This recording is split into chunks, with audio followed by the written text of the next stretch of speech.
Hey guys, hope you're all having a nice weekend. It is Sunday. I am just relaxing at home, getting ready to go out of town this week for spring break, a little vacation. So I wanted to do a video just to discuss a few things regarding the hobby, things that I've noticed on eBay, and also just something I think to be mindful of when you're looking for items as well on eBay.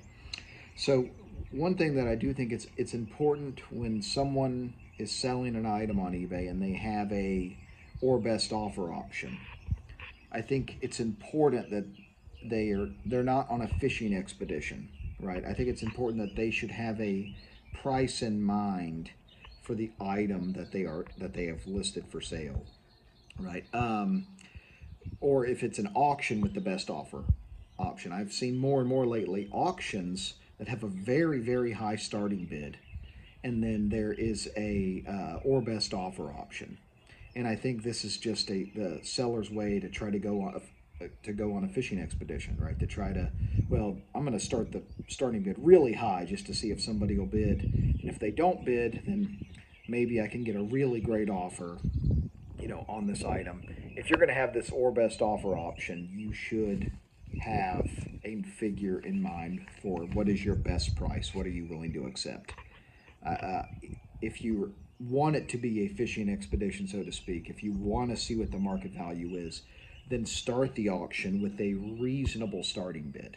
Start it with a $100 starting bid or $50 starting bid, $25 starting bid, whatever, depending on the value of the item. Start it at a low bid where lots of people will bid, and then see what the market value is there, rather than this really high starting bid, almost more than what an item's worth, or close to market, with an or best offer option. To me, that's if you really want to go on an adventure with the item and see what the market uh, uh, will tell you it's worth, then list it for auction with a reasonable starting bid, or at the very least have a number in mind. So just one thing I wanted to talk about. And the other thing I wanted to talk about, this also pertains to eBay.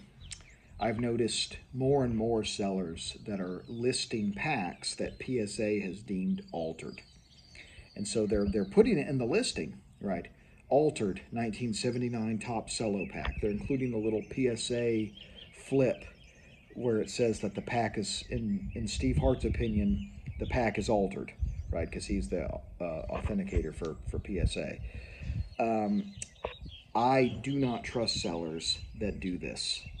If a pack is bad, number one, um, I've talked about this on the channel quite a bit. You don't put it back out into the ecosystem of the hobby, because the next person, may not disclose that this pack has been altered, and there's just this leads to bad packs just circulating in the hobby.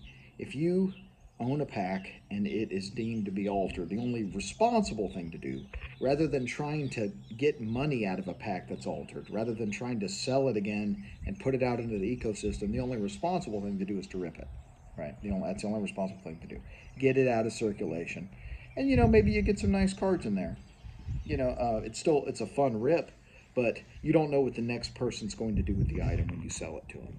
And so, to avoid the abundance of bad packs out there, rip it. And to me, this does show.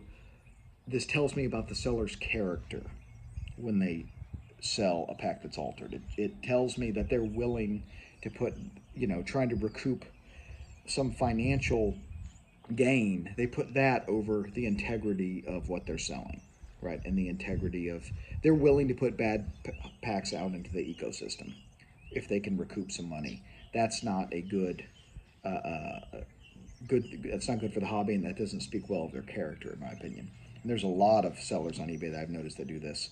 The other thing to be mindful of: if a seller is selling packs that PSA is deemed altered, okay, and they have packs that are raw that haven't been graded, don't touch those packs, because number one, they've already shown you that their pack inventory, that they've got resealed product that they're putting out there, right? That PSA is deemed altered, but that also means packs that they have that are raw, they are likely resealed too, right? So just several things to keep in mind. Some of this pertains to packs, obviously, but the general trend on eBay I've noticed of this, high starting price auction or best offer. I don't like that trend, regardless of that's packs or not, right? That's just a general trend on eBay I've noticed. So just wanted to share those thoughts with you all. Hope you all have a great rest of the weekend. I'll be back with another video probably once my travels are complete, so it'll be a little bit. So pleasure as always. Hang in there. Keep collecting, finishing up in baseball, everybody.